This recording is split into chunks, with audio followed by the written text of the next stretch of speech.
Y a-t-il des bons ou des mauvais élèves au niveau de la structure de M. Moïse Katumbi? Y a-t-il des loups d'un côté et des agneaux de l'autre? Madame, Messieurs, bonsoir et bienvenue à ce nouveau numéro de l'émission Contre nous, soit dit que nous tournons comme d'habitude en direct du studio Kayakez. On revient sur de grandes questions d'actualité politique dans le pays avec cette nouvelle déclaration de la coalition politique C64. Après la fin de l'ultimatum prévu le 15, la coalition décide tout simplement de pouvoir relancer avec les manifestations. On parlera de ça. On reviendra également sur la question du dialogue. M. Tshisekedi demande un dialogue. Va-t-il être inclusif? Faut-il croire ou va-t-il nous amener? On parlera de ça. Et gros plan sur ce qui se passe au niveau d'ensemble pour la République de M. Moïse Katumbi. Aujourd'hui, on parle des camps. Il y a d'un côté les pro-Olivier Kamitatou, de l'autre les pro-Salomon Idikalonda, avec une troisième voix à côté, les pro-Christian Mwando accompagnés de M. Bolengetenge Katumbi. Dans tout ça, où va exactement le parti? Ce soir, j'ai le grand honneur et le grand privilège de recevoir quelqu'un que je connais depuis des années, avec lequel j'ai cheminé dans beaucoup de choses. C'est Maître Hervé Diaké, c'est Maître, bonsoir. Bonsoir, cher Perros. C'est toujours un grand plaisir d'être sur votre plateau depuis les premières émissions. Bienvenue à vous, c'est un grand honneur et un plaisir. Vous êtes à la fois un ami, un frère et un avocat. Oui. C'est mon avocat, vous m'avez défendu dans beaucoup de dossiers. J'espère que j'aurai pas affaire à mon avocat aujourd'hui. Hein. Non. Ici, c'est le journaliste, donc... Vous êtes journaliste, je répondrai aux journalistes. Si vous devenez mon contradicteur, je vous répondrai comme contradicteur. Non, mais allez-y. Mais il n'y a pas d'avocat et client. Je vous préfère comme contradicteur et comme invité, et non pas comme avocat. Sinon, je risque d'avoir une dette morale en me disant, Non, attendez, Perrault, fais attention. Hein. Je suis tenu au secret professionnel, donc je ne vais rien déballer vous concernant. Il risquera de même pas mes notes d'honoraires impayées. Non, mais je suis un bon client. Moi, je paye toujours mes notes d'honoraires d'une manière ou d'une autre. Merci. Mais j'ai dit, vous m'avez défendu à Kinshasa quand j'ai eu des problèmes. Vous êtes à un moment donné, même aujourd'hui, connu comme être l'avocat des journalistes et l'ami des journalistes. D'où vous vient cet amour et cet attachement aux affaires juridiques, attachées au judiciaire, je veux dire, attachées aux journalistes? Alors, pour répondre à ça, je vous parle d'abord d'une anecdote. À Kinshasa, je suis dans l'équipe de défense d'Eliezer Tamboué. Parce que vous avez été avec nos amis, hein, les Peter Tiani, même si aujourd'hui on ne voit plus la même chose. Peter, que je salue d'ailleurs. Hein, c'est la vie. J'ai aussi défendu Peter Tiani. D'ailleurs, dans ces contextes-là, au parquet des grandes instances de Gombe, Eliezer devrait être détenu. Il est resté le temps nécessaire d'être amené à Makala. Près d'un amigo qui est juste sous un gros arbre, là où on garde les véhicules. Pourquoi je parle de cet amigo? Parce que les conditions de détention sont effroyables.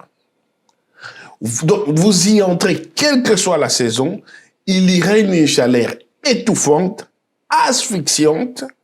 Même depuis l'extérieur, vous suffoquez.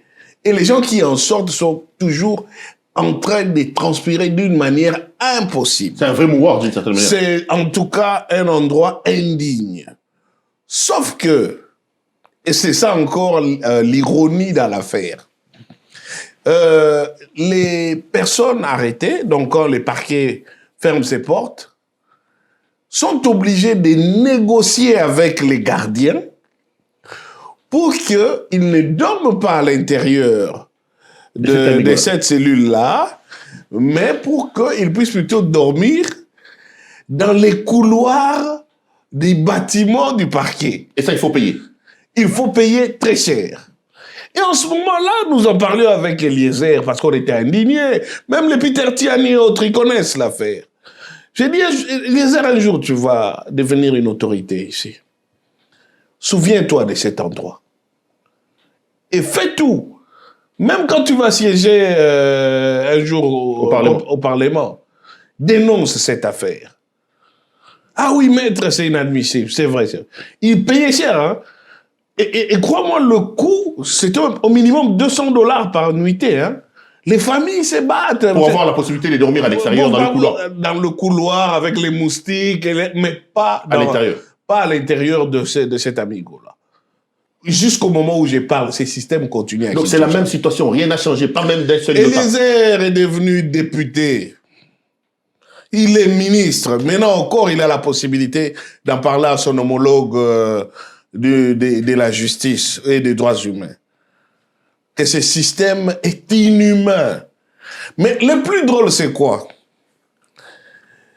si on met fin à ces systèmes de chantage, donc c'est qu'on va remettre tout le monde dans le trou où il risque de mourir.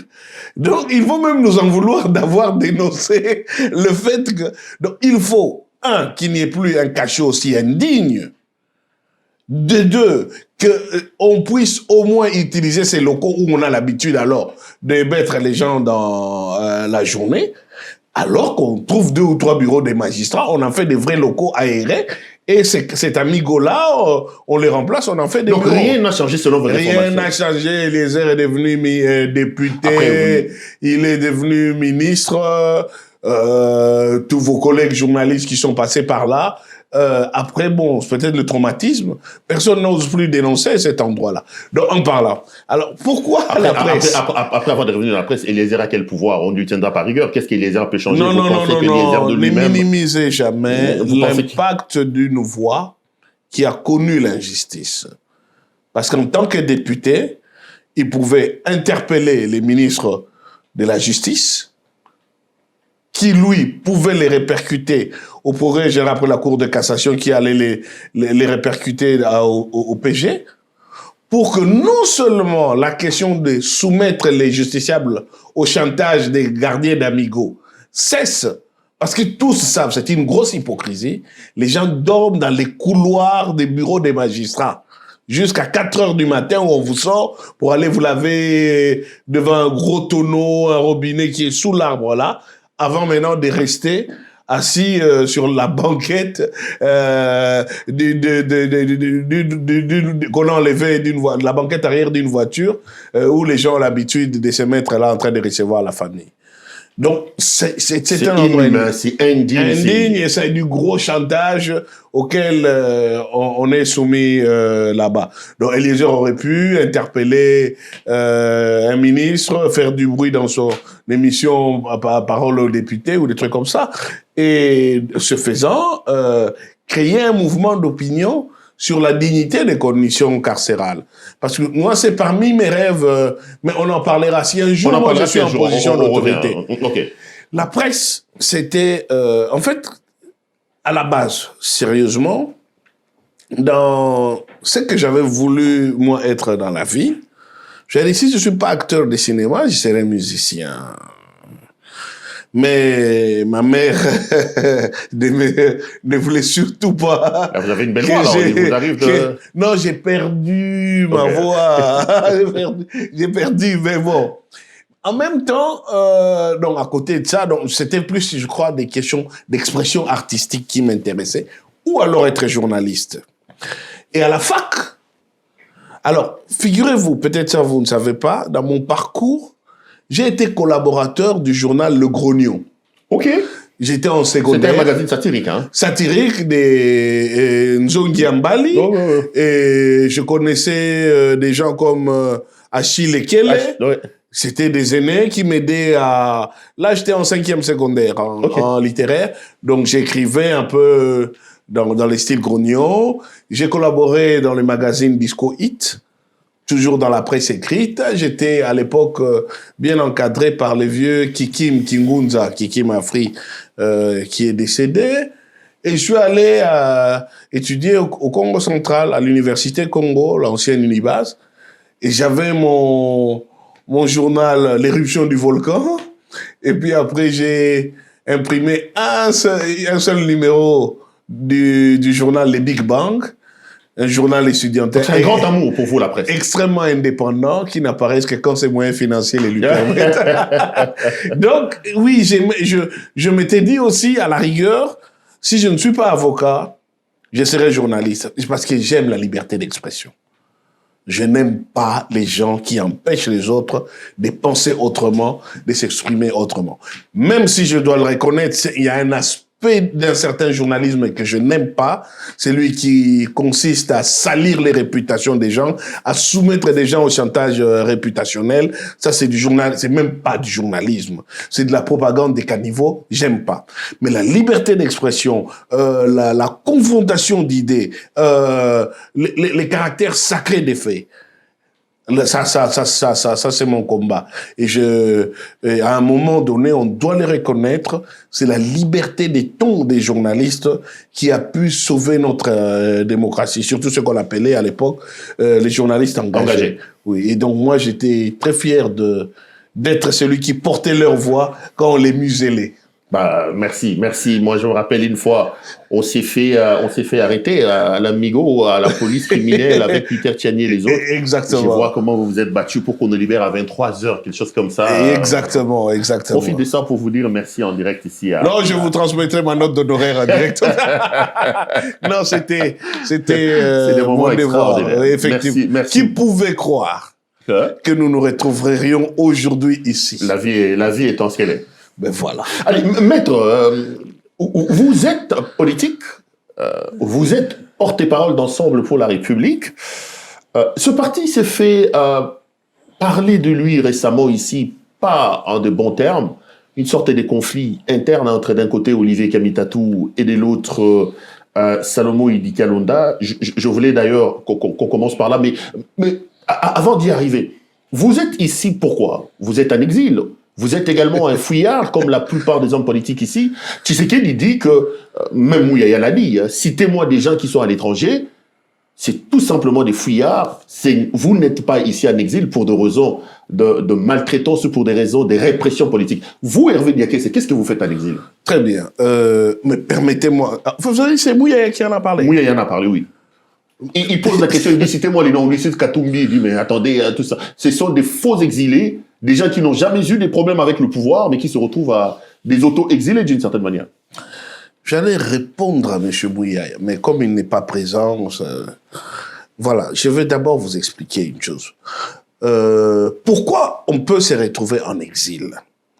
On se retrouve en exil lorsqu'on se sent persécuté dans un pays, du fait de ses opinions, du fait des prises de position que l'on peut prendre. Ou lorsque on se rend compte que même n'ayant pas encore posé ses actes, on encourt des persécutions, voyez-vous. Contrairement à l'idée qu'on s'est fait, il ne faut pas attendre qu'on vous monte un dossier pour que vous commenciez à fuir. Donc l'exil n'exige pas d'être un fugitif au préalable. Vous, par exemple, vous avez d'abord attendu un mandat qui a été émis contre vous pour vous en aller. Mais si vous devez tous attendre ces mandats, vous allez vous faire prendre à l'aéroport, voyez-vous? Donc la première chose, c'est que l'exil est une mesure, un principe de précaution pour sauver sa vie. Et c'est passé dans la vie de beaucoup d'acteurs politiques. Ce n'est pas de la lâcheté. Parce que nous allons en parler de la lâcheté. M. Mouyaya ne connaît pas l'opposition. Donc il devrait se taire. Il n'a jamais fait l'opposition. Il était au Palou à un moment donné. Toute sa vie, c'est d'être dans les camps du pouvoir. Donc il n'en sait strictement rien. Il sait changer les narratifs du bon côté et de basculer du bon côté de la mangeoire. Donc il ne peut pas, je peux au moins accepter que Félix Tshisekedi me parle sur cette question, pas un Mouyaya. Bon, maintenant fixons vraiment les cadres. Et je préfère les fixer de manière dépassionnée, hein, parce que, vous savez, même Dieu, vous voyez, est venu sur terre sous la forme de Jésus. À un moment donné, les rois mages ont cherché le Messie qui est arrivé. Ils sont partis le dire à Hérode. Dieu a réveillé Joseph dans la nuit là. Il lui a dit, réveille Marie, prends l'enfant, fuyez en Égypte. Parce que Hérode là, il cherche à vous faire du mal. Tu comprends? Hérode cherche. Mais il pouvait dire, je suis Dieu, je peux faire descendre les 10 plaies d'Égypte sur Hérode, je peux m'enlever. Non, mais là, il y avait déjà une intention, non? De tuer. Mais exactement. Mais ce n'est pas le cas. Je vous laisse parler, allez-y. Non, on y va. On y va, ok? Non, c'est pour vous dire que même celui qui a la capacité de répondre s'enfuit, le temps que la menace puisse s'éteindre. Maintenant, nous concernant, nous Nous sommes dans une société où ce sont nos opinions qui deviennent gênantes. Notre capacité de mouvement est devenue totalement limitée. Il y a des jours où vous êtes dans un aéroport, on vous fait traîner plus que de coutume. Vous donnez votre passeport, des gens s'interpellent d'abord, et puis après, on vous les laisse. Donc, vous savez déjà qu'un jour, ça peut vous causer du tort.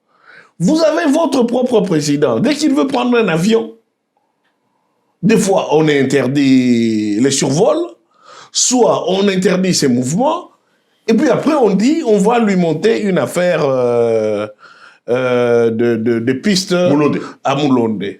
Moi, j'ai succédé à qui? Mon prédécesseur est assassiné. On oublie les choses très vite. Chéribé Okende, paix à son âme. Oui, Chéribé Okende, paix à son âme. Et qu'est-ce que le parquet général a décrété? On lui avait, qu'il s'est suicidé. Donc, vous voyez, ces faisceaux-là, entre-temps, nos militants commencent à se faire kidnapper et arrêter.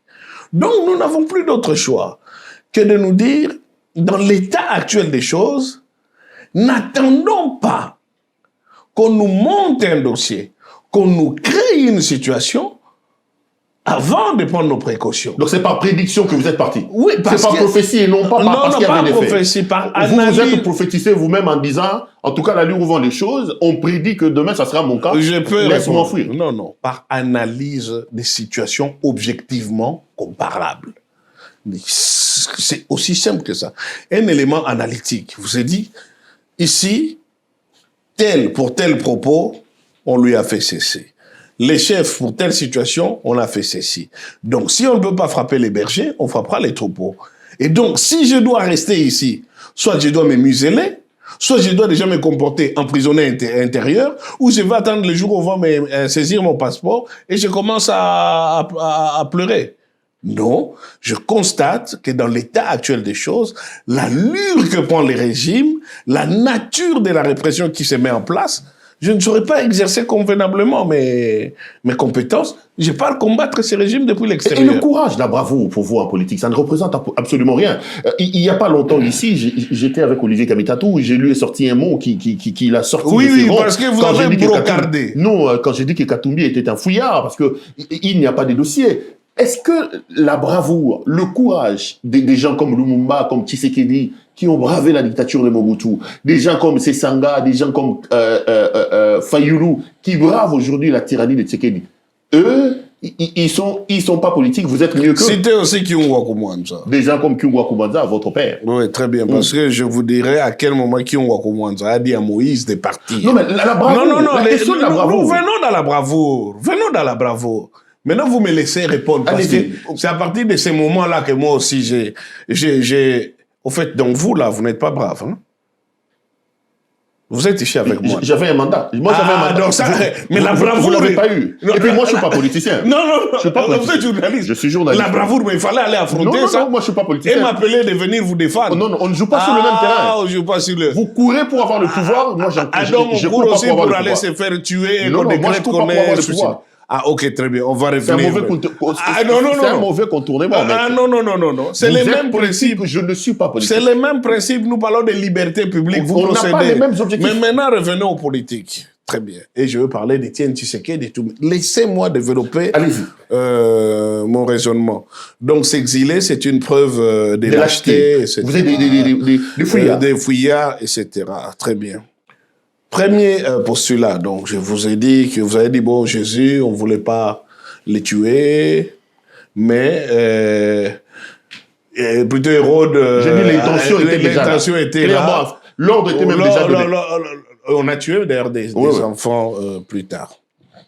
Alors, vous savez, dans la Bible toujours, il y a le roi David qui voulait aller au front un jour. Et son général, le général Abner, son chef d'état-major, lui dit « Non, vous ne pouvez plus aller au front. » Il dit « Mais pourquoi ?» Il dit « Parce que si nous, on va au front, l'un d'entre nous meurt, etc., Israël existera toujours parce qu'il y a un roi sur le trône. Mais si vous allez au front, et qu'une flèche vous atteint et que vous mouriez, nous n'avons plus de royaume. Donc, à vous tout seul, vous représentez quelque chose de tellement cher que vous ne pouvez plus vous comporter juste comme un guerrier parmi tant d'autres. Vous êtes le roi d'Israël. Maintenant, revenons. Donc, dans ce cas-là, quand l'armée d'Israël allait, le roi David restait. Personne n'aurait osé lui dire que c'était un lâche. Maintenant, prenons Katumbi. D'abord, et puis on pourra parler des Kamita. Tu en parleras de moi. Parce que les marches, j'en ai conduit. Hein. J'ai bravé les balles, moi, dans cette ville-là. J'étais dans toutes les marches du CLC. Et j'ai encore été dans d'autres marches récentes avant de partir. Donc, revenons d'abord sur ce qui nous concerne. Pourquoi je cite Baba Kiungo? Je cite Baba Kiungo et Etienne Tshisekedi d'abord, parce que pourquoi eux étaient restés. Je vais vous dire qu'ils étaient, eux, restés dans un contexte, et mon père me l'avait dit, où le maréchal Mobutu avait reçu des instructions claires et précises. Pour ceux qui ne le connaissent pas, Maître Hervé Diaké, c'est le fils de Kyungwa Komata. Quand il parle de son père, c'est donc Kyungwa Komata. Et des instructions claires et précises, d'abord de Ronald Reagan, et avant lui de Jimmy Carter, qu'il n'était plus question de porter atteinte à la vie des élus. D'où les relégations administratives, etc. À l'époque du MPL Parti-État. Et dans l'entretemps, ils avaient d'autres négociations avec les gens du pouvoir pour qu'ils deviennent une tendance au sein du MPR. Donc la question sur le fait de ne plus toucher à leur vie était résolue. Mobutu le savait. Par contre, ni vous ni moi ne pouvons parier sur l'intégrité de la vie physique de l'un d'entre nous entre les mains de ces régimes. Pas avec tout ce que nous savons de ce qu'ils font aux gens dans les lieux de torture, ok? Maintenant, un politique prend des décisions sur base de l'utilité politique. À un moment donné, l'utilité politique, c'est d'être en prison. À un moment donné, l'utilité politique, c'est de continuer les combats et d'être efficace. Oui, c'est de s'enfuir, exactement. Mais s'enfuir, si pour vous, c'est abandonner les combats, c'est autre chose. S'enfuir pour continuer les combats sous d'autres fronts, ça aussi c'est autre chose. Katumbi non, ben voilà, j'arrive. J'arrive. Laissez-moi poser les quel dossier contre Katumbi pour avant évacuons d'abord l'affaire de la lâcheté. Katumbi est celui qui, bon à l'époque vous étiez kabiniste, s'est levé face à un régime. Il a dit, il est fini cette histoire-là d'accorder des faux pénaltys. Ça c'est pas l'attitude d'un lâche. Après, j'ai parlé d'Olivier Kamita. Après, il avait fui. Katumbi, je vais vous dire comment Katumbi est parti. Non, vous allez me dire que c'est Kyungo qui lui a demandé de partir. Oui. Katumbi a été à la tête d'une masse populaire jusque devant la salle d'audience. Vous avez vu ça? Citez-moi des leaders dans ces pays ici qui ont déjà fait ça. Un seul. Il l'a fait pendant 4 jours. À telle enseigne que notre police n'avait même plus de lacrymogènes. Ils ont commencé à lancer des pierres aux gens. Katumbi était à la marche ici à Kinshasa en 2023. La marche au cours de laquelle on a d'ailleurs prétendu qu'on a trouvé une arme chez Salomon. On lui a tiré dessus à balles réelles. Vous connaissez combien de leaders ont déjà participé à des manifestations, on leur tire dessus? Katumbi a participé à la campagne électorale à Mwanda. Vous n'avez pas connu qu'il y a eu des morts. Citez-moi combien de leaders qui ont déjà tenu une campagne électorale et on tue. Katumbi a tenu sa campagne au Maniema. On a tué des gens. Il était à la tête des gens. Vous ne pouvez pas dire que Katumbi est un fouillard. Cet homme a affronté les dangers. Et ça, c'est factuel. Tout ce que j'ai dit a existé. Et en plus, je n'ai pas tout dit. Donc, vous ne pouvez pas dire que Katumbi est un fouillard. Que Katumbi était un lâche. Mais Katumbi, pour la première fois en exil, c'est mon père qui lui a dit. Et tu dois partir. Parce que ça ne sert à rien de jouer au martyr dans des pays où cette culture n'est pas connue. Tu vas aller en prison. On va publier un communiqué 2 fois, 3 fois. Perron Louara va faire 4, 5 décrits. Et puis il va passer à autre chose. Mais nous, on aura perdu un leader. On a frappé les bergers. Donc les Diongo, les Muyambo, les Diomi, tout ça, c'était quoi? C'était un problème stratégique. Ils n'étaient pas intelligents d'affronter ça. Les Fayoulou qui ont des têtes gonflées à chaque fois qu'il y a marche. À qui vous vous adressez? Au porte-parole des Diongo ou bien vous vous adressez au porte-parole d'Ensemble pour la République? Non, je fais des comparaisons. Non, oui, mais laissez-moi vous dire, eux n'ont pas forcément les mêmes circonstances que les nôtres. Franck Diongo, c'est quelqu'un que j'admire beaucoup. Je l'appelle Papa Leki. C'est un homme dont je connais le courage aussi. Mais il est en exil. Donc, c'est pour vous dire qu'il y a des circonstances qui modifient les rapports de force. Diongo, on a pillé sa maison, non? Vous avez oublié? Il allait faire quoi? Face à une déferlante là, des forces du progrès. Mourir. Nous avons affaire à des sauvages. On n'a pas affaire à des gentlemen. Vous voulez vous battre avec des gants de boxe face à des gens qui ont des machettes. Il faut utiliser de l'intelligence et on modifie des rapports de force. Vous allez à Makala, vous allez pourrir là-bas. Les magistrats sont à leur botte. Vous êtes encore heureux si vous êtes à Makala. Vous allez vous faire enlever au CNC. Après un jour, on va vous faire sortir comme Kabizel en train de demander pardon. Vous allez vous faire enlever n'importe où. Vous savez que ces gens torturent, ils torturent sauvagement.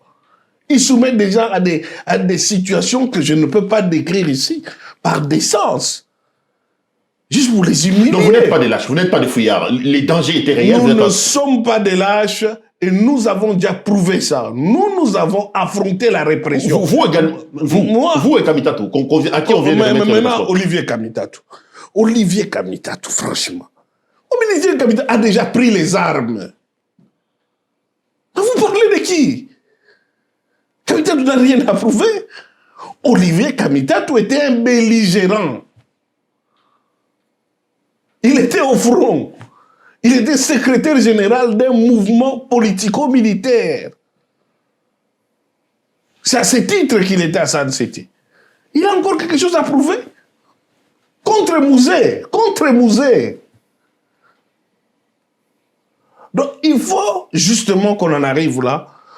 Des fois, des gens ne réalisent pas que la modestie, la retenue et la réserve de certaines personnes, ce n'est pas une raison pour commencer à les brocarder ou à se croire à leur niveau. Donc quand le pouvoir, les Mouyaya disent que vous êtes des auto-exilés, qu'il n'y a jamais eu de dossier contre vous, Mais c'est tout à fait normal qu'ils le disent. On n'a pas besoin d'un dossier pour vous faire kidnapper au Congo quand même, cher ami.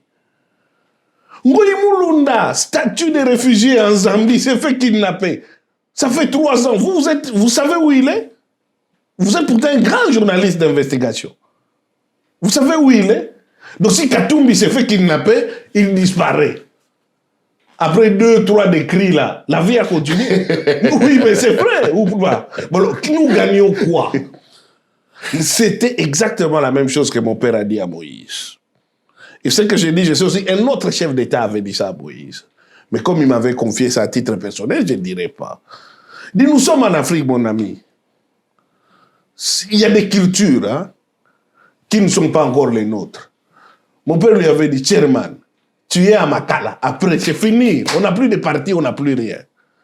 Mais si tu vas à l'extérieur, tu utilises correctement ton carnet d'adresse. Nous, ici, nous sommes sur le terrain, nous continuons les combats. Dans une guerre, il y a ceux qui sont à l'état-major, il y a ceux qui sont sur le théâtre des opérations. Moïse, quand il est arrivé ici, il a combattu tout un État. Tout un État. Il a rassemblé l'opposition à Genval. Il a modifié les rapports de force, fait faire sanctionner certains, et nous avons eu des élections qu'on nous a volées. Voilà les lâches là que vous voulez prétendre. Et comme me cite, quel courageux qui a déjà atteint ce genre d'objectif. Et je ne veux pas dire Djalelo. Parce que nous allons aussi parler d'autres choses sur les partis. Non, c'est pas moi qui l'ai dit. Aujourd'hui, je vous laisse autant la parole. J'ai relais tout simplement ce qui s'est dit à Kinshasa parce que j'ai pas envie de me faire esquinter après d'une certaine manière. Allez, vous êtes quand même porte-parole de ce parti, c'est clair. Vous n'êtes pas des lâches, vous n'êtes pas des fouillards. Le contexte, la situation a démontré qu'il y avait un réel danger, il fallait partir. Mais vous êtes parti. Qu'est-ce qui se passe aujourd'hui au sein d'Ensemble pour la République? Je voudrais savoir, vous-même, aujourd'hui, vous êtes dans le camp des pros Olivier Kamitatou. On sait que c'est un aîné pour lequel vous avez énormément d'admiration. C'est d'ailleurs lui qui serait votre parrain, d'après ce qu'on dit. Il y a votre camp à vous, vous Hervé Niakesse, vous Olivier Kamitatou, d'un côté Mike Mukeba, etc., des radicaux, des extrémistes qui s'opposaient au camp des modérés menés par Salomon Idi Kalonda, Don Pierrot et les autres. Qu'est-ce qui se passe, monsieur le porte-parole, aujourd'hui au sein de votre parti? Alors, primo, il vaut mieux qu'avant que je me mette à répondre, qu'on sache d'où je me tiens. Olivier Kamitatou est pour moi un mentor. C'est un aîné que j'ai appris à admirer, que j'ai rencontré pour la première fois à Sun City, mais que j'ai eu à côtoyer plus tard, et qui vraiment m'enseigne, me forme, et pour qui j'ai beaucoup de respect. Donc vous n'avez pas honte aujourd'hui de dire que vous êtes un pro, vous avez de l'admiration, les choses doivent être claires. C'est mon mentor, ça veut vraiment dire que c'est quelqu'un de l'intelligence de qui je m'inspire. Je puise à sa source, ok? Il faut déjà qu'on sache. Ce qui revient à dire que personne, que ce soit dans Ensemble ou ailleurs, quel que soit son rang ou son statut, ne peut penser mériter mon respect s'il manque de respect à Olivier Kamitatou. Quel que soit son rang et son statut. Personne d'ensemble. C'est grave ce que vous dites, hein? Personne d'ensemble. Personne d'ensemble ne mérite mon respect s'il en manque à Olivier Kamitatou. Mais non. C'est la personne la plus importante d'ensemble pour vous. Même Katumbi, s'il osait, il vous trouvera sur son chemin. Non, parce que Olivier Kamitatou, je le considère mon mentor, pas dans Ensemble, dans la vie politique. Ça dépasse Ensemble. J'ai déduit tout simplement. Même Katumbi, non, ça c'est restreindre. C'est restreindre. Ok. Donc, personne d'ensemble, s'il manque de respect à Olivier Kamitatou, oui. Katumbi y compris, j'ai dit personne ne mérite mon respect s'il en manque à Olivier Kamitatou. Les choses doivent être claires. Je voulais juste préciser. Parce que Katumbi y compris, ok, voilà. Olivier Kamitatou tel qu'il est, quel que soit son statut, Olivier Kamitatou tel qu'il est là, c'est vraiment faire preuve de cécité politique. Ok? Et de handicap stratégique mental que de négliger son rôle et son apport d'ensemble. Donc si un jour quelqu'un en vient à les considérer autrement, c'est qu'il fait preuve de cécité politique et de handicap mental, alors dans ce cas, je n'ai rien à faire avec lui. Maintenant, revenons sur les débats. Sur les débats. Je voulais dire que tous ces qualificatifs les intéressés s'appliquaient déjà à Salomon Idi. Bon, c'est pas grave, je ne vais pas mettre de lui sur le feu. Non, ça c'est vous. Moi, j'ai dit personne d'ensemble, peu importe son rang et tout. Ceux qui se reconnaîtront, se reconnaîtront. Mais l'enjeu, c'est quoi? Quels étaient les débats? Dans un parti politique, il n'y a aucun problème qu'il y ait des courants et des tendances. C'est tout à fait normal. Parce que des fois, je vous suis dans vos cris, etc. Vous criez sur Katumbi, mets de l'ordre dans ta maison. On n'est pas un parti caporalisant, monsieur. C'est pas un parti État. C'est un parti politique avec des intellectuels, des gens qui réfléchissent. C'est pas aller, messieurs, en avant, marche, halte, c'est type peloton d'exécution. Vous voulez que je reste journaliste ou que je devienne contradicteur? Non, parce que là, vous... J'ai ouvert une brèche. Vous voulez que je suis prêt à le faire si vous voulez. J'ai ouvert une brèche. Oui, je peux m'engouffrer dans les On va entrer dans la contradiction après. Je referme cette parenthèse à clé, à double tour. Maintenant, donc j'évacue un peu en soi, avoir des tendances dans un parti n'est pas le problème, ok? Et d'ailleurs, il nous est arrivé, une fois, on nous avait dit, par exemple, lorsqu'il y a eu la démarche pour changer les rapporteurs à l'Assemblée, que c'était Kamitatou contre Mwando. Vous vous rappelez de ça? Parce que... Quand Mwando est allé se faire voir par exactement, parce que nous n'avions pas apprécié la démarche, ok? Donc ça veut dire qu'il arrive que dans un parti, nous n'ayons pas la même lecture des choses. Mais quelle est votre lecture? Vous parlez des tendances. La vôtre, c'est laquelle? C'est la ligne dure, pas des négociations avec Tshisekedi, tout ça. C'est la vôtre, avec Kamitatou. Primo,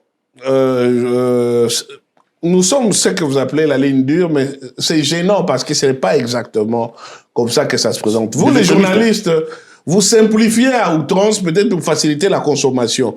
Mais les choses sont beaucoup plus nuancées que ça. Parce qu'un Olivier Kamitatu qu'on présentera aujourd'hui, un homme qui a participé à toutes les négociations contemporaines de notre pays, Lusaka, Gaborone, Sun City, Pretoria et les autres périphériques, c'est quelqu'un qui est plus dans la diplomatie, même dans son langage, vous le sentez. Donc Olivier soit aujourd'hui présenté comme une personne de la ligne dure, donc une sorte de radicalité obtuse. C'est ça ce que je ne veux pas. Mais nous représentons, et contrairement à ce qu'on... Parce que c'est un article de presse qui a fabriqué des tendances.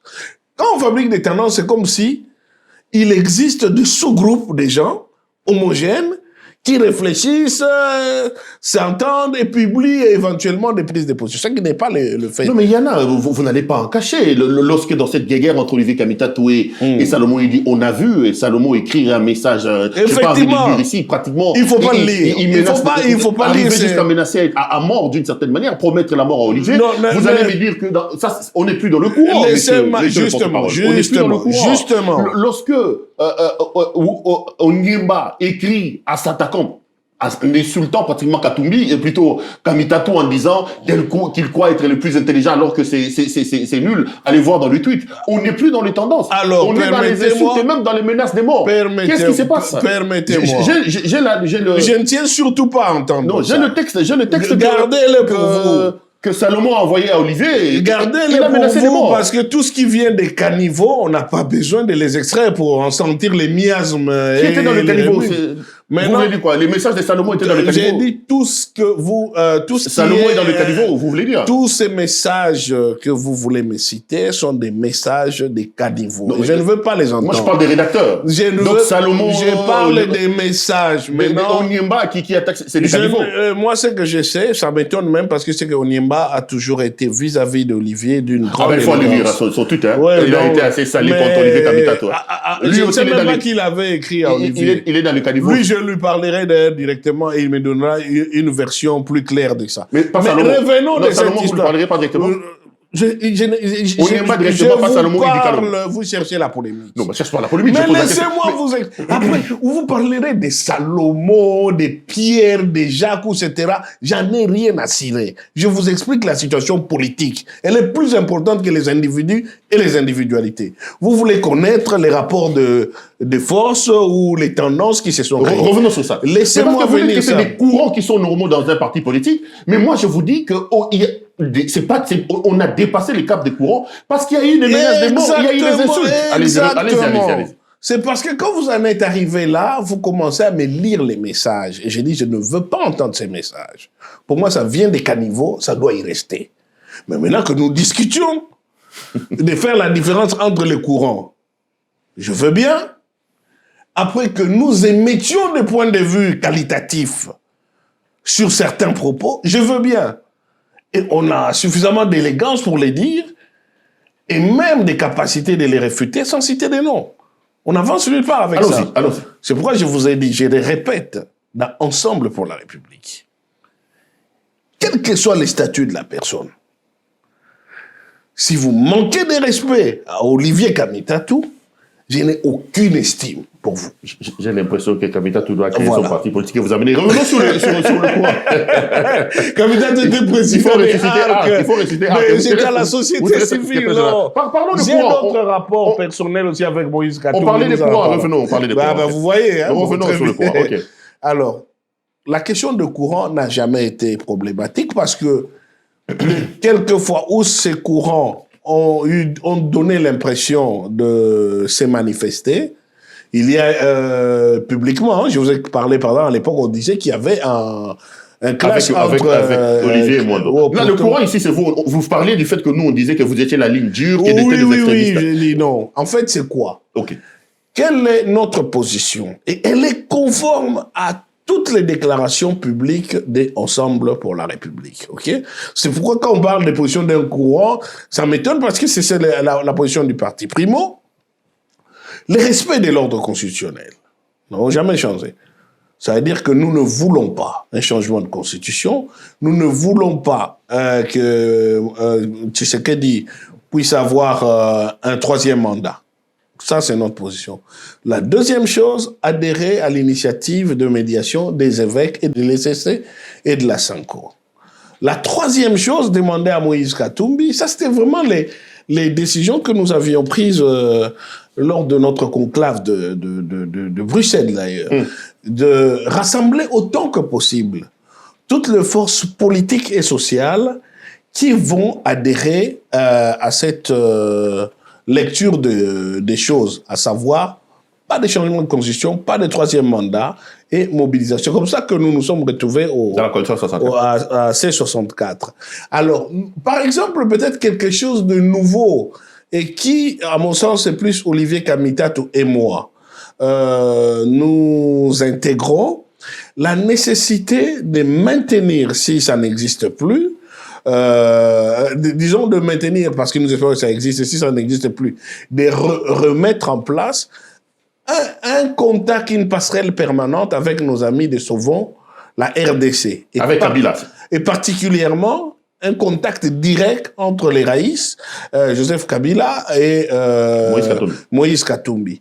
Parce que ces deux-là sont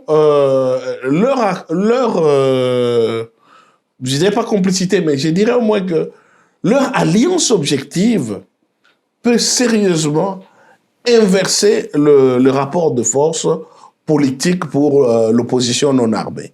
Donc, il est important. Joseph Kabila est une partie importante de la solution politique dans notre pays.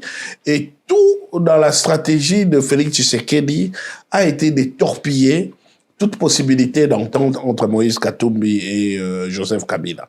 Et donc, nous, en tout cas, nous voulons maintenir cela.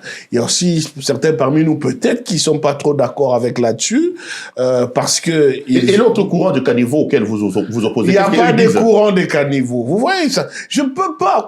un courant de pensée, c'est une lecture de situation. L'autre courant de pensée, qu'est-ce il faut qui vous oppose par rapport à l'autre courant? Parce que pour eux, là où vous pensez que Katumbi doit aller avec Kabila, les articles disent que Salomon et les autres pensent que Katumbi doit plutôt aller avec Tshisekedi. C'est ça le problème. Péro-Loire. Ça aussi, je vais l'aborder, mais je tiens à préciser une chose. Parce que là aussi, j'ai de devenir condescendant et méprisant. C'est pas ça l'idée.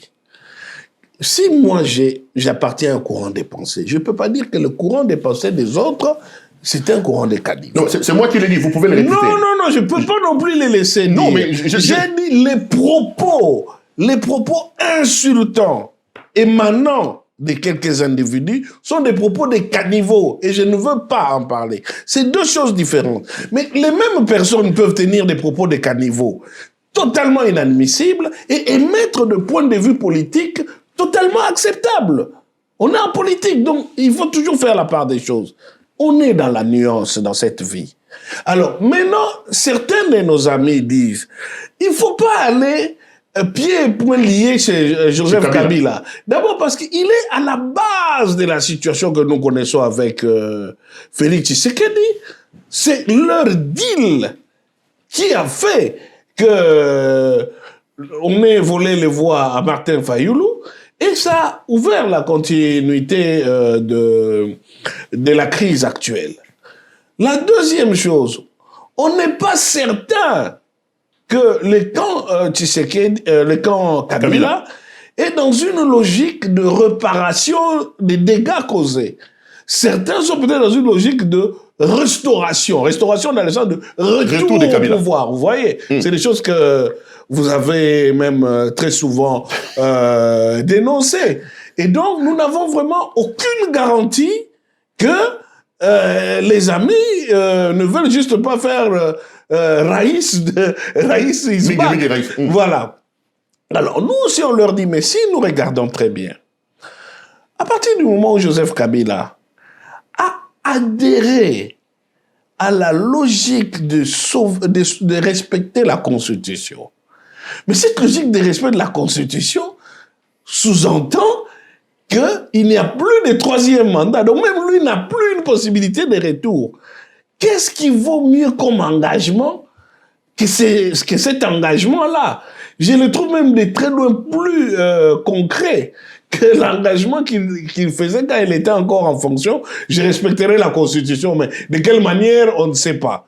Donc, il y a ces courants-là, ok? Le courant mené par Salomon, qui pense que Katumbi doit plutôt dealer avec, si je dois le dire comme ça, avec Tshisekedi, plutôt que vous pensez qu'il doit plutôt aller avec Kabila. Je n'ai jamais assisté à une réunion avec Salomon. C'est moi qui l'ai dit. Hein. Non, mais je peux citer des articles. Parce que moi, je peux citer des articles. Non, vous pouvez les dire, mais je ne veux pas servir des cautions physiques présentes à des spéculations. Il n'y a pas une caution. C'est une question. Répondez à la question.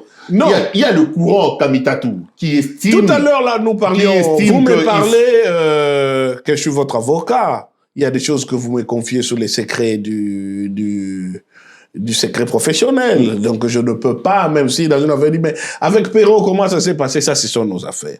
J'assiste à certaines réunions de Ensemble pour la République où des tendances se dégagent, ok?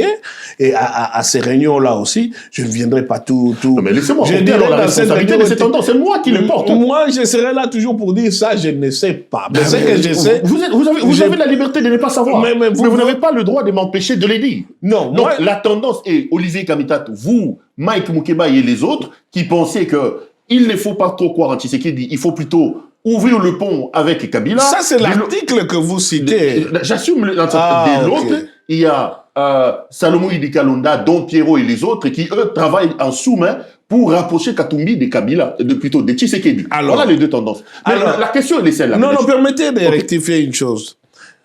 Tout ça est venu d'un article de Congo confidentiel, ok? Par exemple, une chose que je peux rectifier. Il n'y a pas une tendance Kamitatu Diakiese Mukebai. Voyez-vous? Que nous nous réunissons quelque part, nous avons créé notre tendance. Ça, c'est l'analyse des gens extérieurs sur nos prises de position. Donc, même moi, Olivier Kamitatu, c'est mon mentor, nous discutons des choses, nous discutons de beaucoup de choses, nous discutons même de poésie. Voyez-vous? Mais nous n'avons pas créé une tendance. Mais souvent, dans un parti, il y a des convergences d'idées. C'est pourquoi j'ai dit, donc, on a plusieurs lectures dans la même situation. Moukeba, et quelqu'un peut vous dire qu'on le connaît beaucoup plus proche de Salomon.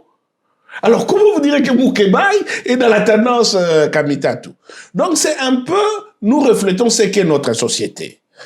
Il y a des gens qui pensent, c'est nettement mieux de le dire comme ça, mais nous n'avons pas créé un courant au sens que nous avons décidé d'ensemble, ça c'est tel groupe qui réfléchit de telle manière. Mais quelle est la ligne finalement du parti? C'est ça le problème. Vous me dites, nous ne sommes pas caporalisants, c'est un parti des libertés, etc. C'est là qu'il se pose un problème pour certains observateurs du manque de leadership clair de M. Katumbi, de l'absence des lignes. Il est vrai que chacun de vous peut avoir ses courants, il adviendra à M. Katumbi de faire des arbitrages clairs et de dire voici la ligne du parti, voici les sillons sur lesquels nous tous nous allons nous engouffrer. Est-ce que ceci ne pose pas un problème? Ceci ne met pas à nu le problème de leadership, de manque de leadership et de l'absence des lignes de votre leader Moïse Katumbi? Quelle est finalement la ligne du parti? Vous savez pourquoi je souris? Je vais vous faire une anecdote pour vous faire respirer les choses. J'étais un jour avec Moïse Katumbi, Olivier Kamitatu nous a rejoints. Parce que quand vous racontez Moïse Katumbi qui a un match de foot à la télé, oubliez tout ce que vous êtes venu dire. Suivez seulement les matchs jusqu'à la fin. Et ce jour-là, c'était le match des filles de Mazembe qui jouaient au Maroc. C'était, je crois, la CHAN des filles, hein, la CHAN féminine. Et tout à coup, en tout cas, les Mazembiennes étaient malmenées à la première mi-temps. Et c'était la pause. Il prend le téléphone, il met en main libre, il demande à la capitaine de mettre toutes les filles à côté et main libre. J'ai vu Moïse Katumbi se transformer quasi physiquement, en train de donner des instructions. Toi, arrête. Si tu te mets encore dans telle position, tu as déjà pris un carton, tu vas prendre un deuxième carton, et si on se qualifie, tu ne seras pas à tête.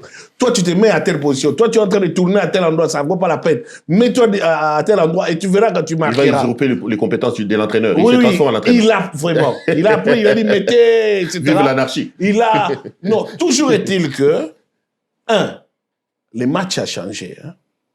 La fille, là, à qui il avait décidé, elle a marqué 2 buts. Mais pendant que Katumbi était en train de donner ces instructions-là, même physiquement, le ton, il a toujours sa même voix monocorde un peu gouailleuse, hein. mais tu sentais qu'un chef était en train de commander ses troupes. J'ai même oublié que je m'adressais à mon président. C'est sorti spontanément. Je me suis dit, mais vous savez que vous m'avez impressionné.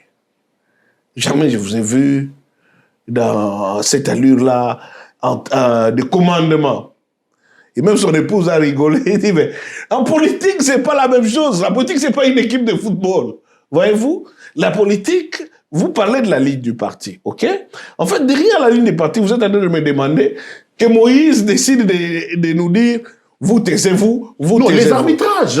Mais l'arbitrage... C'est normal que vous ayez chacun son courant. Alors, mais il advient au leader de dire, voilà, j'ai écouté les uns et les autres, voici la ligne du parti. Alors, et Katumbi vous laisse en train de vous en déchirer, de vous tuer, vous en tuer. Il y a eu ceci. Nous avions eu notre dernière prise de position, c'était lors du conclave. Et lors du conclave, nous avons rendu public ce que je vous ai dit là, ok? Il est vrai que dans l'entretemps, des choses ont évolué, ok? Maintenant, nous en sommes arrivés au C64, qui n'est que l'aboutissement des choses que nous avions discutées au conclave. Mais là où je peux constater quelque chose avec vous, c'est que la vraie prise de position nous concernant, c'est plutôt sur la question du dialogue et la question du respect de la Constitution. C'est ça les vrais enjeux, ok?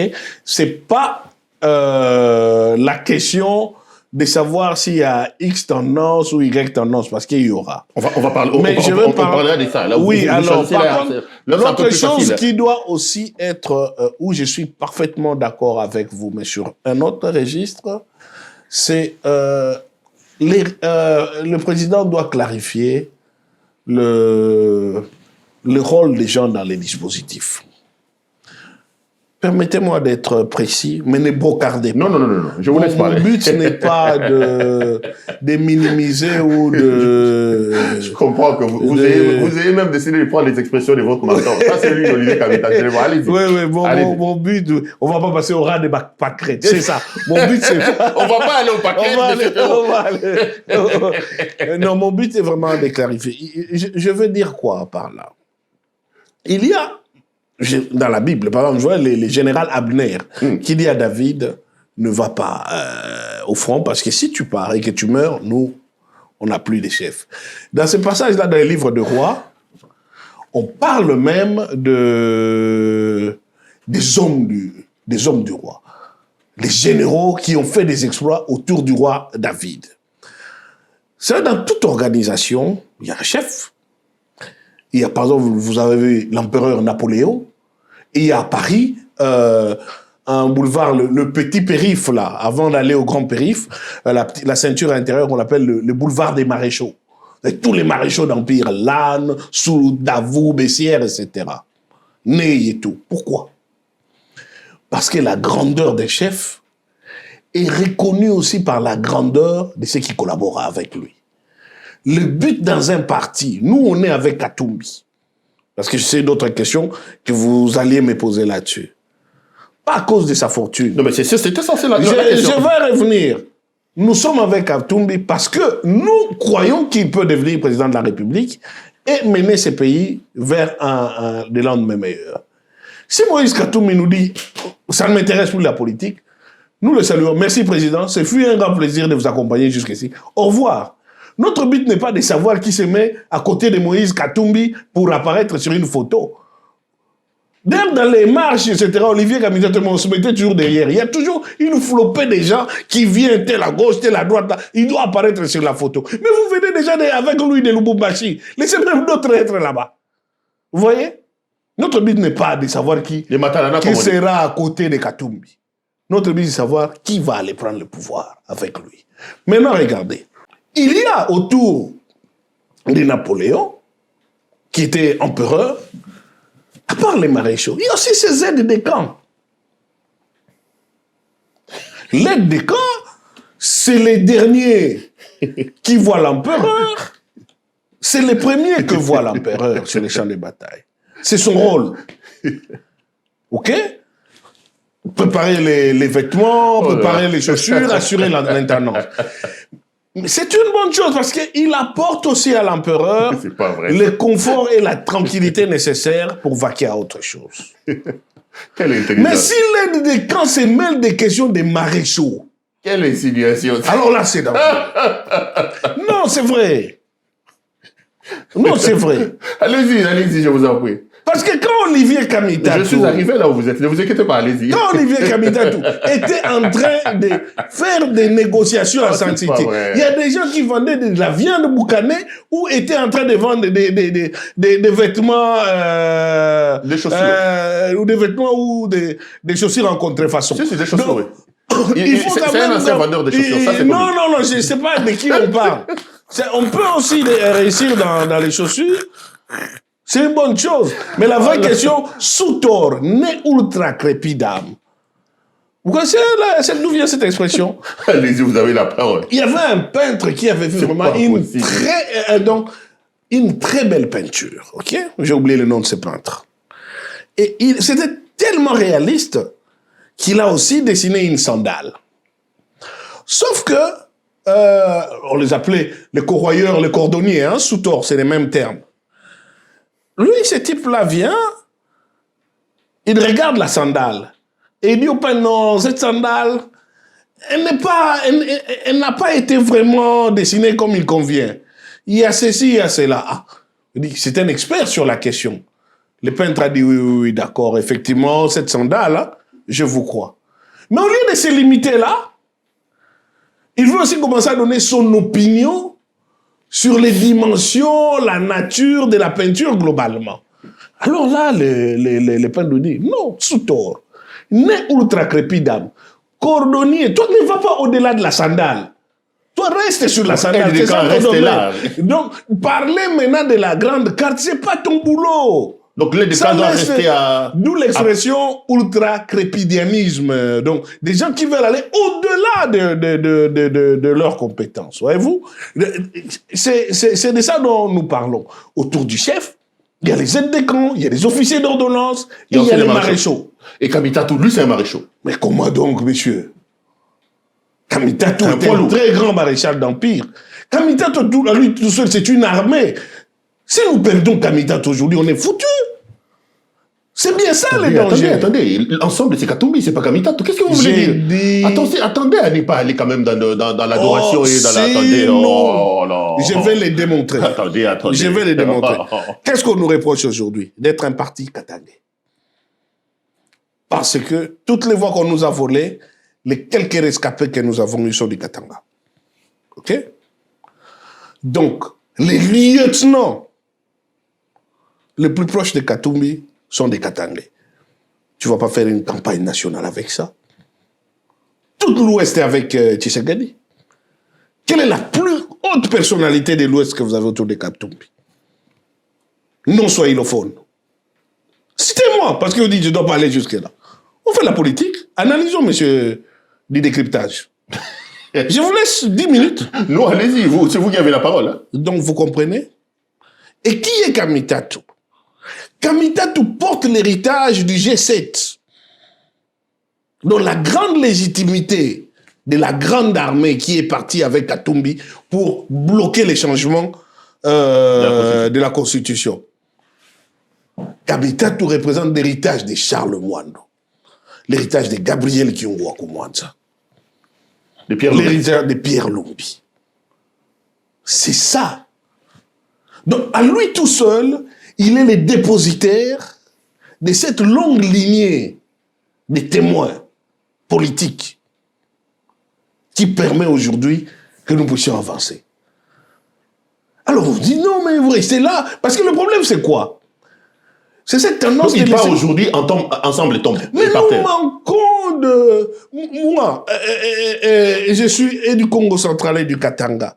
Mais en ce moment-là, tout le monde va seulement dire, non, c'est les Katanga, c'est les Katanga.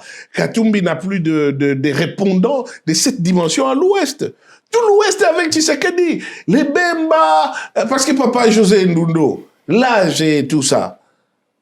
À la rigueur, c'est la seule consolation pour équilibrer. Donc la perte d'Olivier ne peut même pas... Donc c'est un général, un maréchal. C'est un maréchal. Et il faut savoir une chose. Il faut aussi savoir une chose parce que... Attendez. Vous allez dire que je vais brocarder, mais je m'en voudrais si... je vous ai dit, hein, j'ai longuement compris l'illustration. On a un maréchal qui est Olivier Kamitatou et on a un aide de camp qui lui doit aider à faire les habits, à s'afficher avec le chef. C'est Salomon Idi Kalonda. Je suis venu parler d'Olivier, pas de Salomon. On se comprend là-dessus. Parce qu'autour de Moïse, il n'y a pas que Salomon. C'est là qu'on va me dire encore que je vais dans les dons. Oui, parce que je ne veux pas entrer dans des polémiques. Non, c'est pas des polémiques. Le problème, c'est que vous n'allez quand même pas nous prendre pour des gens qui ne comprennent pas. Non. On parle d'Olivier Kamitatou et on parle de Salomon Idi. Vous dites qu'il y a un maréchal et il y a un aide de camp qui, lui, est là pour préparer les habits et pour s'afficher avec le chef. Le maréchal, c'est... Je peux m'adresser au public. Non, le maréchal, c'est Olivier Kamitatou et l'aide de camp qui est là pour s'occuper des habits. Je veux aussi encore vous parler des aides de camp. C'est Salomon Idi, ça va. Parce que si vraiment j'aurais perdu mon temps et l'utilité de cette émission, si ce qui se passe ensemble doit être une comparaison entre Olivier et Salomon. C'est même insultant pour Olivier. Pour Olivier? Oui. Ok. On ne peut pas. On peut pas comparer les deux. Non, on peut pas. On peut pas. C'est deux rôles différents, deux parcours différents, deux générations différentes. Salomon est né en 74. Nous parlons d'Olivier Kamitatou. Ne nous réduisez pas à ça. Je vous dis, il est dépositaire du combat de Kiyungu, du combat de Mwando, du combat de Pierre Lumbi. Et vous me ramenez, Salomon et Salomon. Ah ben. Non, je n'ai pas dit ça. J'ai fait la part des choses entre le maréchal et les deux. Non, mais je vous dis en et quoi... ceux qui me regardent, ils comprendront de... Chacun qu'il comprenne ce qu'il veut. Moi, je suis venu parler par rapport à Olivier et par rapport à une chose. Ce qui est gênant aussi, parce que autour de l'environnement de Moïse Katumbi, c'est un peu cette question d'argent, vous voyez? Non, mais parce qu'on dit que c'est l'argent qui pose le problème. Aujourd'hui, il est en exil, le robinet ne coule plus comme c'était avant. C'est ça le problème. On ne sait plus vous entretenir, vous autres, les Olivier. Nous entretenir, c'est ça le problème. Hein. Bon, très bien. C'est l'argent, crevons l'abcès. Ça, c'est une chose qu'Olivier ne saurait pas dire. Crevons l'abcès pour cet argent. Perrault. Mais c'est ce qui justifie alors que nous sommes des gens fidèles autour de Katumbi. Parce que les régimes offraient mieux et plus. On est d'accord là-dessus. Vous le savez. Si vous avez même été sollicité depuis Kin à l'époque, à combien plus forte raison nous? Qu'est-ce que Tshisekedi ne donnerait pas pour avoir un Katumbi, plutôt un Kamitatou ou un Diakiese à côté de lui aujourd'hui? Mais comment les choses se passent? Maintenant, je vais encore revenir sur les officiers d'ordonnance. Ce n'est pas un seul individu, c'est un système, les aides de camp. Les aides de camp, oui. Moïse Katumbi, c'est un homme politique, mais c'est aussi un homme d'affaires. OK? Donc, ça veut dire qu'il mène ses affaires, il continue aussi la politique. Mais il y a quelque chose qu'il faut intégrer. Il y a des gens qui sont là pour faire pleinement de la politique afin de lui alléger les temps qu'il aurait dû consacrer à la politique pour qu'il mène ses affaires. Mais ce qui veut dire que lui, il gagne sur les deux tableaux. Il gagne dans ses affaires financières et politiques, même si politique, ça finit par les gêner financièrement quand on gêne ces dossiers. Mais quelqu'un comme Kamitatou, toi, tu crois vraiment qu'en dehors de répondre au cas de Tshisekedi, si Kamitatou décide de monter un think tank, il décide de monter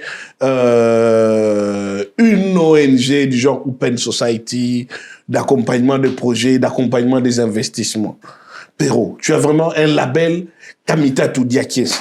Est-ce que l'Union européenne, ici, on ne peut même pas sortir 5 millions d'euros pour mener des projets de développement?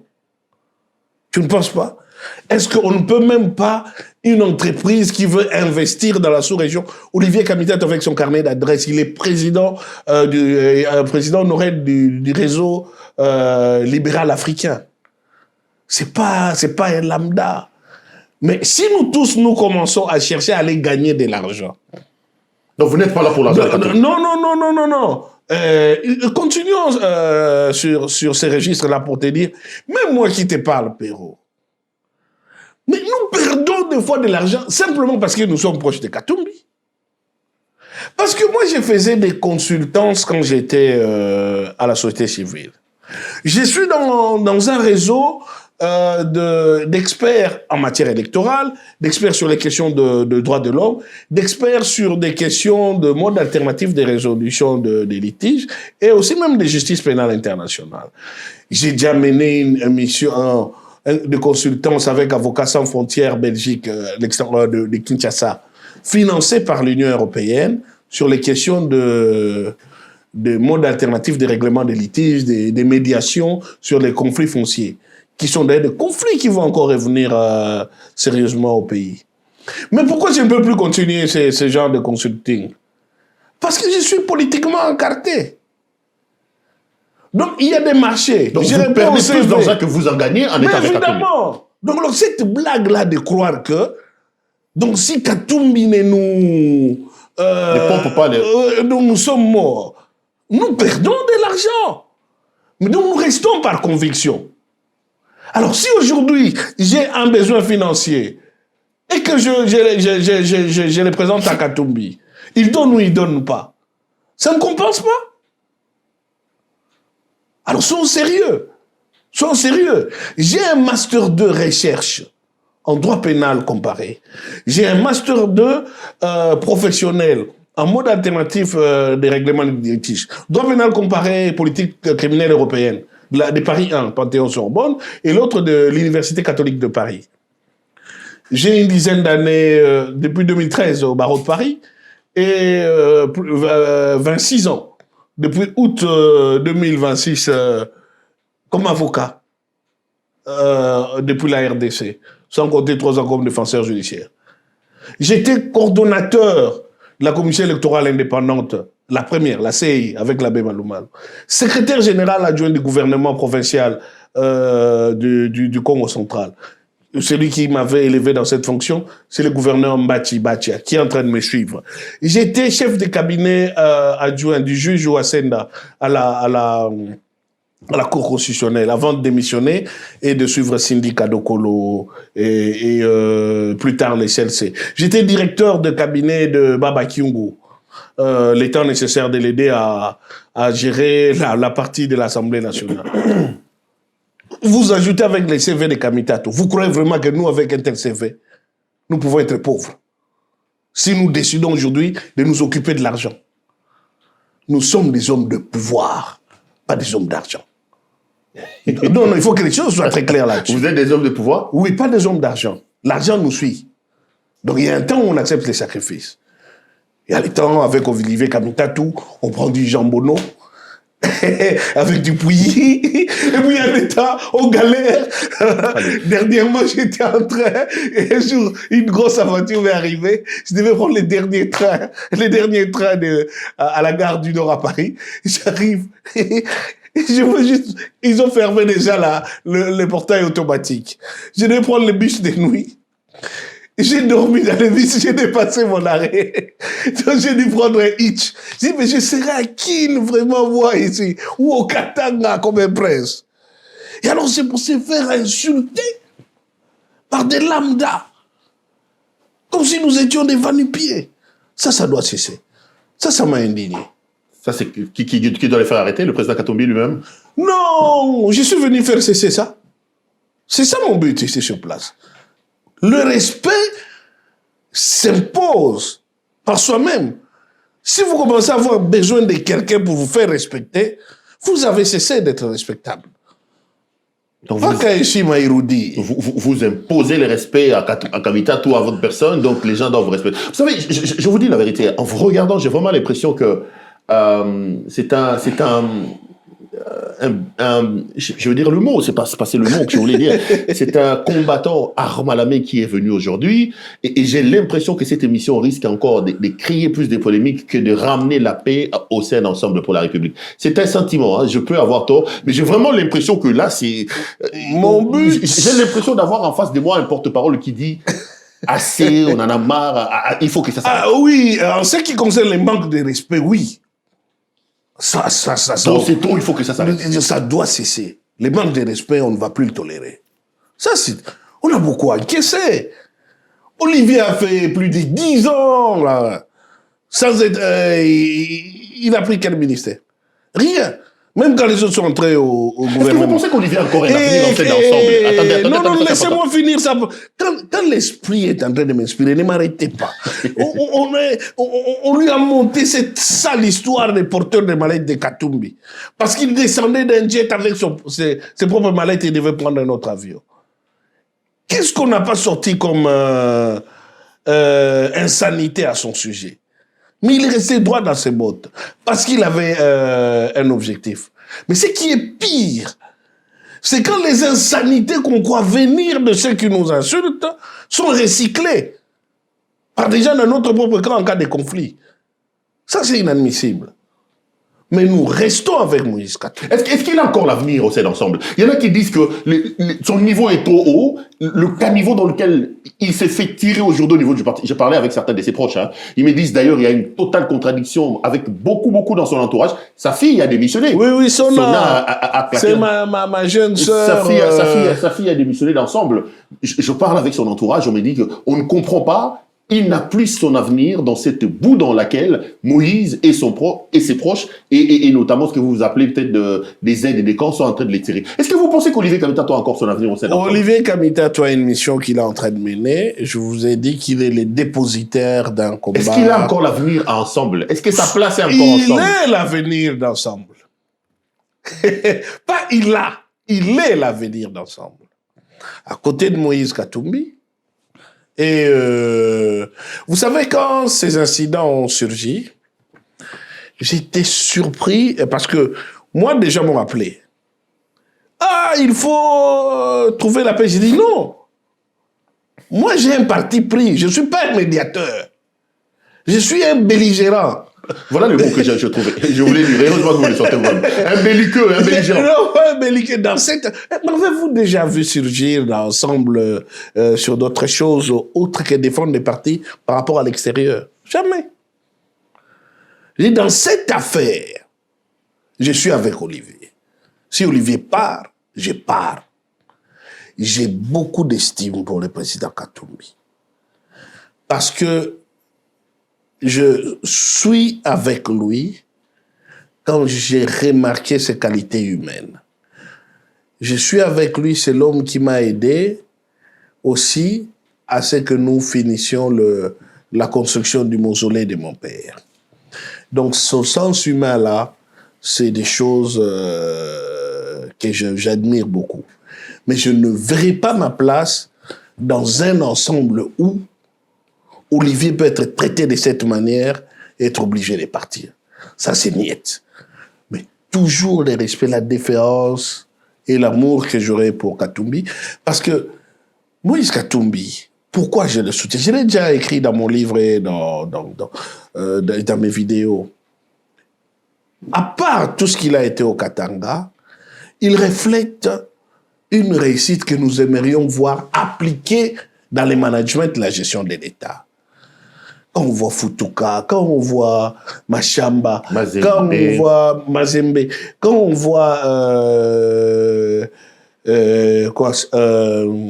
son château ici, comme Kachoboué, comment ne pas être fier d'une personne pareille?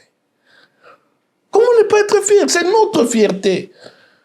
Nos stades ne sont plus homologués. Au moins les siens est là. C'est une fierté. Donc ce sont des hommes institutions. Ils ont dépassé la question de survivance habituelle. Ils sont déjà dans les autres générations. De tels parcours, on veut les voir répliquer. Et contribuer et participer à cette aventure, c'est quelque chose d'important. Et participer à ça en sachant ce que mon père m'avait dit pour être à ses côtés. Ça, c'est... Non, ça, je ne vous le dirai pas. Ça, c'est important. Mais... Le respect. Le respect. Pas Kaishi, mais Olivier Kamita. Oui. Le respect à Olivier Kamita. Mais pourquoi? Parce que si on en manque à Olivier, si on fait ça au bois vert, vous, les bois secs, vous n'avez pas résisté. Mais pourquoi on en manque à Olivier? Quand les officiers d'ordonnance doivent faire attention. Il y a des maréchals à côté. Il y a toujours des maréchaux là-bas.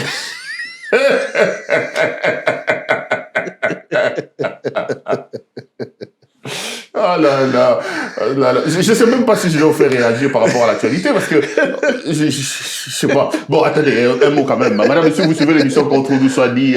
Nous sommes en direct du studio Kayakez. Ici, nous avons donc comme invité Maître Hervé Diaké, c'est porte-parole d'Ensemble pour la République avec l'ONF. Alors, Maître, en un mot, on va peut-être prendre quelques heures d'actualité, mais vous reviendrez.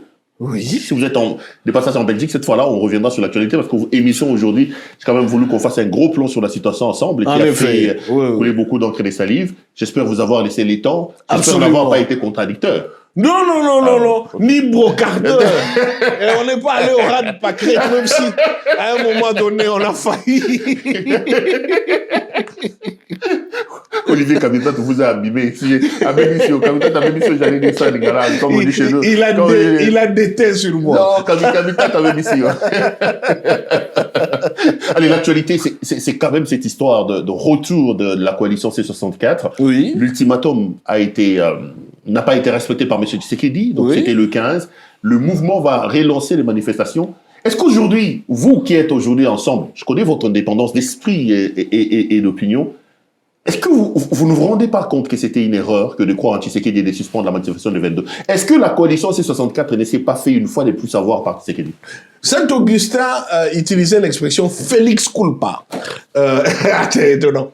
Heureuse faute. Ça veut dire, quand on a mangé les fruits au jardin d'Éden, il a dit c'était l'heureuse faute parce qu'à cause de cette faute, Dieu a dû nous envoyer les messies. Il était important que cette faute soit commise. Ah, c'était une faute. Donc, vous reconnaissez que c'était une erreur. Vous vous êtes fait rouler. Moi, j'étais de ceux qui, dès le départ, je m'étais même expliqué là-dessus. J'avais dit que je n'acceptais pas, on n'a aucune confiance en Tshisekedi, mais surtout parce que cette affaire nous avait piégés sur un registre qui n'était pas le nôtre. Le C64, c'était uniquement le respect de la Constitution. L'affaire du dialogue, ça ne nous concernait pas. Le C64 n'a pas été créé pour gérer les questions du dialogue. Ça, c'était la première chose. Donc, c'était un piège. Le C64, Constitution, Constitution, Constitution, on ne le change pas, on ne le modifie pas, et Tshisekedi n'aura pas un troisième mandat. C'est ça notre mobilisation pour le C64. Or, là, nous nous sommes retrouvés devant... D'abord, c'était ça. La deuxième chose, c'est les cardinals qui nous demandent de repousser. Et les cardinals, c'est une personnalité envers qui nous devons déférence. Pour ce cas précis, les cardinaux et les CC ont insisté. Je comprends nos amis. Et de toute façon, sur la balance, si c'était à refaire, je comprends qu'ils aient recommencé dans les mêmes contextes, vu que nous aurons toujours besoin d'être en bon terme avec les CC et la CENCO, puisque nous voulons leur médiation quand la question du dialogue arrivera. Mais quels étaient les deux pièges? Le premier piège, c'est d'amener les C64 à suspendre ses activités pour des questions qui ne concernaient pas la Constitution, mais toutes les questions du dialogue. La deuxième chose, et c'est un gros piège juridique, à mon sens, c'est dire que le président doit convoquer un dialogue sur ordonnance. Non. Félix Tshisekedi est partie prenante au conflit. Il n'a pas à convoquer. Le dialogue sera convoqué sur invitation des médiateurs. Il n'y a pas une ordonnance pour Tshisekedi quand il est en train de négocier à Doha. Vous avez déjà vu une ordonnance présidentielle convoquant les négociations de Doha? Il n'y en a pas. Donc, on a déjà un cadre juridique précis, qui sont les résolutions pertinentes qui ont été prises au niveau de l'Union africaine, qui ont été développées, je n'aime pas utiliser les termes implémentés parce que c'est de l'anglicisme, et moi je préfère garder l'idée générale, qui ont été développées à Nairobi, qui ont été développées à Luanda, qui sont quasiment récupérés aujourd'hui à Lomé, ok? Donc, on a un cadre qui fixe déjà toutes ces choses-là. Et en plus, nous, on a demandé que ça se passe avec les CC et la CENCO. Donc, les CC et la CENCO pourront nous inviter, nous mettre sous l'ordonnance de Tshisekedi Donc, en fait, en réalité, il devient l'alpha et l'oméga. Ça, c'est Olivier Kavitatou qui l'avait dit. Donc, il convoque, vous venez, ça devient des concertations. Après, il prendra dans vos résolutions ce qui lui plaît, ce qui ne lui plaît pas. Non, nous sommes en train d'organiser l'après-Tshisekedi. Et l'après-Tshisekedi est en train de poser des problèmes sérieux. Stabilité des institutions, stabilité du processus démocratique, sa transparence et garantir l'intégrité du territoire national, la sécurité sur l'étendue du territoire national et avoir un leadership politique suffisamment légitime et crédible pour aller maintenant discuter de la stabilité de la sous-région.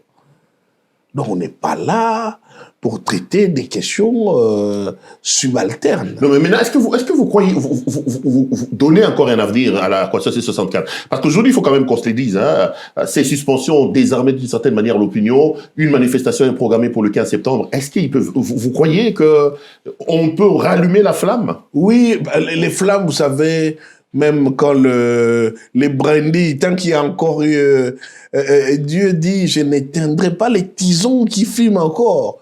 On va ranimer parce que cette flamme vient d'une attente de notre peuple. Si nous voyons l'étendue de la déception qu'est le fait de suspendre la marche avait créé, donc forcément il y a un désir. Notre peuple veut préserver sa constitution. Notre peuple veut préserver sa liberté. Et en cela, moi, je suis de ceux qui sont des dépositaires du sacrifice, de ceux qui ont été rafalés dans les églises, de ceux dont... Les Rossi Mukendi, les Thérèse Kapangala. Souvent, on se limite seulement à Rossi Thérèse. On oublie, par exemple... Girbo Kalala, Hervé Bena Kalala, on oublie Hissène Ngandou, on oublie Godefroy Namouissi. Et ça, je vous fais une anecdote. Un jour, parce qu'il fallait fleurir leur tombe, un jour j'y ai pensé, c'est Moïse Katumbi qui m'a financé. J'étais au CLC. Nous sommes partis parce que les tombes étaient dans des conditions terribles. Et je n'ai plus le courage de continuer. Ce pays est très ingrat. C'est ça d'ailleurs qui me rappelle quand on a dit qu'on repousse la marche et que j'ai vu des gens commencer à insulter nos amis du C64, des lâches, des corrompus. Alors vous qui les insultez, organisez vos propres marches. Vous n'en êtes là qu'à dénigrer l'effort des gens qui ont pris le courage. Ça me rappelle ce que Bolinghetenge a dit à José Makila notamment. Bon, moi, je ne parle pas forcément par rapport à lui. Ils étaient nombreux qui disaient ça. Et moi, le vieux José Makila, avec qui je suis souvent en contact, qui m'encourage beaucoup, je l'apprécie énormément. Mais ce que je veux dire par là, c'est quoi? Et Denis Sessanga qui disait aux gens de l'FCM 23, on n'a pas d'élection à recevoir chez vous. Oui. Notamment à Jean-Jacques Mambaï. Mais vous-même, vous allez négocier avec lui. Et puis, vous ne voulez pas. Non, moi, en fait, c'est que j'ai vécu ça dans ma chair, dans mon être intime. Je suis parti avec les familles. Nous sommes, parce que nous avons commencé chez Rossier et Kapangala, nous devions le faire pour les autres. J'ai vu les larmes, j'ai eu l'impression que j'étais encore en train de raviver les pleurs. Si vous voyez ma chaîne YouTube, il y a ces scènes-là. J'ai déposé les gerbes des fleurs, une activité a eu lieu, je n'ai plus le courage de continuer. Donc on veut bien dire aux gens, marchez, ils vont se faire découper par les forces du progrès avec la police. 2-3 jours, les types entre deux tweets, ils passent à autre chose. Mais les familles, les pertes en vie humaine et tout ça. Mais il y a cette flamme-là, justement, parce que nous ne nous battons pas pour faire de quelqu'un un président ou un député. Nous nous battons pour être libres dans notre pays. Pour qu'on n'ait plus un autre roublard qui va débarquer là et commencer à nous raconter sa vie, la constitution des étrangers, les Américains m'ont demandé de faire ceci ou faire cela, alors qu'en réalité, tu veux juste rester en fonction, après n'avoir strictement rien foutu et avoir triché 2 fois. Non, ça, c'est plus possible. Maître Verdiakès, on va finir cette émission. Je promets à nos téléspectateurs qu'il reviendra quand il est de passage ici en Belgique. Cette fois-là, pour parler vraiment actualité politique, aujourd'hui, j'ai voulu qu'on fasse un focus sur ensemble. Quand je vous vois, il y a toujours un homme, il y a toujours une image qui me passe par la tête, c'est Sindika Dokolo. Oui. Je sais la proximité qui était la vôtre avec l'homme. À votre avis, aujourd'hui, s'il était vivant, il serait où? Parce que je sais quand même qu'il a aussi été ami à Tshisekedi d'une certaine manière. Si. Il serait avec Katumbi, il serait avec Tshisekedi, il aurait créé son propre parti politique, vous qui l'avez côtoyé. En fait, Sindika n'a pas franchi les caps de créer un parti. On pensait qu'il allait faire un peu comme Macron. Était vivant aujourd'hui. Oui, mais justement, c'est pour vous expliquer, on pensait qu'il allait faire comme Macron le faisait, on le pressentait même. Et je me rappelle de ça parce que quand moi je rejoins Sindika, quelque temps avant, feu mon frère aîné Marcel Kiongo avait rejoint Joseph Kabila. Les gens sont partis dire à Baba, ben voilà, on voit notre fils Kyungu qui rejoint Sindika, qui va être aussi candidat à la présidence contre Moïse. Donc il a fallu que Sindika appelle Baba pour lui dire non, ça n'a rien à voir. Moïse, le chairman, appelle Baba pour dire non, Baba, Hervé, moi je l'ai découvert grâce à toi. Au contraire, il faut qu'il mène le combat de l'autre côté. Sindika m'avait dit, ce que je sais, c'est qu'il pensait qu'on avait un gros problème de citoyenneté. Il fallait plus travailler dans le développement de la culture citoyenne. Des citoyens responsables, des citoyens qui sachent demander des comptes. Vous voyez, je mène souvent des procédures comme RAM que j'avais menées, ou comme sur des contrats un peu opaques que nos autorités signent sans nous expliquer clairement les choses. Donc c'est cette culture-là que Sindika voulait que nous puissions développer. Que les Congolais ne se sentent pas que des individus dans un pays avec des politiciens qui sont leurs chefs, qui se sentent copropriétaires de leur pays et qui soient debout. Allez, paix à son âme. Il semble qu'il a été très généreux. Il était aussi un homme très généreux et qui vous arrosait aussi très bien. Donc, paix à son âme. Vous avez quelque chose sur la... Sindika Dokolo. Non, d'ailleurs, c'est lui qui me présente. Oui, non, je suis devenu allergique sur ces questions. Un peu d'une certaine manière. On sait qu'il était généreux. Quand on me présente un Sindika Dokolo. Non, quand on me présente... Laissons se reposer un peu. Laissons se reposer un peu. On lui rend... Je suis avocat au barreau de Paris. On lui rendra. Je suis avocat à la Cour pénale internationale. Mon destin n'est pas d'être pauvre. À la Cour pénale internationale, quand nous taxons nos honoraires, c'est 100 € par heure. C'est-à-dire que les heures que vous avez passées avec moi, si vous devriez me payer, c'est 100 € par heure. On peut pas vous tituer un peu d'une certaine manière. Non, maintenant, le moment est venu de remettre les pendules à l'heure. Parce que people are taking us for granted. Non, les gens ont l'habitude de nous considérer pour acquis. Donc maintenant, ils doivent savoir. De séparer les maréchals et les aides. Oui. Et les officiers d'ordre. Voilà. Les maréchals réfléchissent, ils fixent les aides du camp, préparent les habits. Et ils s'occupent de l'empereur. Ils s'affichent du Oui. Ils prennent des photos avec l'empereur. Exactement. Alors que les généraux, les maréchals, lui, sont... Exactement. Okay. Pas qu'Aïchima Érudi. Okay. Sinon, qu'ils commencent à nous payer 100 € par heure. Le respect. Et ils comprendront il est temps d'imposer le respect. Absolument. Et vous avez dit que vous n'attendez pas que quelqu'un remette le respect. Vous voulez imposer le respect. Si vous commencez à attendre que quelqu'un vous fasse respecter, vous avez déjà perdu votre respect. Le président Katumbi, le message est passé. Donc, mais il n'a que le président Katumbi. C'est très bien. Maître, grand merci d'être venu nous voir. Mais ça a été un grand plaisir. Toujours un plaisir et un honneur Vraiment. de vous avoir. Madame, monsieur, cette émission est complètement terminée. Je rappelle qu'on était en direct au studio Kayakez, où on recevait donc Maître Hervé Diakessé, porte-parole d'Ensemble pour la République de monsieur Moïse Katumbi Tchapoué. Restez branchés sur nos programmes. Je vous retrouve la semaine prochaine pour un autre numéro de cette émission. Bonsoir et à la prochaine. Merci.